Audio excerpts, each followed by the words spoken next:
কিসের এত tension? Tension করে কি হবে? টেনশন করে কি সমস্যার সমাধান হবে? টেনশন করলে তো আরো নিজের ক্ষতি হবে। দেখেন ভাই, দেখেন বোন, আজকের পর থেকে টেনশন করা বাদ দিয়ে দেন। যেটা হবার সেটা তো হবেই, হোক না। আমি আল্লাহর উপরে ভরসা করব, বিশ্বাস রাখবো। যে কোনো সমস্যা থেকে ওই আল্লাহই আমাকে উদ্ধার করবে। তাহলে আমি কেন একটা বিপদে পড়েছি, আমি টেনশন করতেছি, আয় কিভাবে আমি ওই বিপদটা থেকে রক্ষা পাবো? আপনাকে চেষ্টা করতে হবে যে এখন একটা সমস্যা হয়েছে, ওই সমস্যাটার সমাধানটা আপনাকে খুঁজে বের করতে হবে।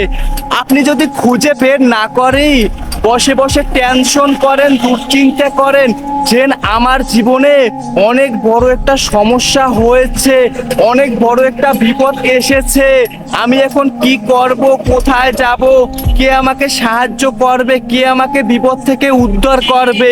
দেখেন, আপনি আল্লাহর উপরে ভরসা করে ধৈর্য ধরেন।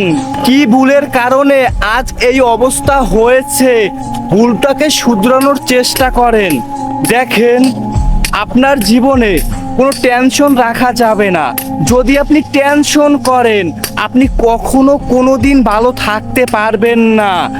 আমাদের জীবনে সব থেকে খারাপ থাকার কারণ একটাই, সেটা হলো টেনশন। আমরা যত বেশি টেনশন করব, অত আমরা খারাপ থাকবো। তাই যত বিপদ আসুক না কেন, যত ঝামেলা আসুক না কেন, আল্লাহর উপরে বিশ্বাস রেখে ভরসা করেন, দেখবেন সবকিছু দূর হয়ে যাবে। কিন্তু টেনশন করা যাবে না। যেটা হবার হোক, বিপদ এসেছে, আল্লাহ বিপদ থেকে উদ্ধার করবে ইনশাল্লাহ।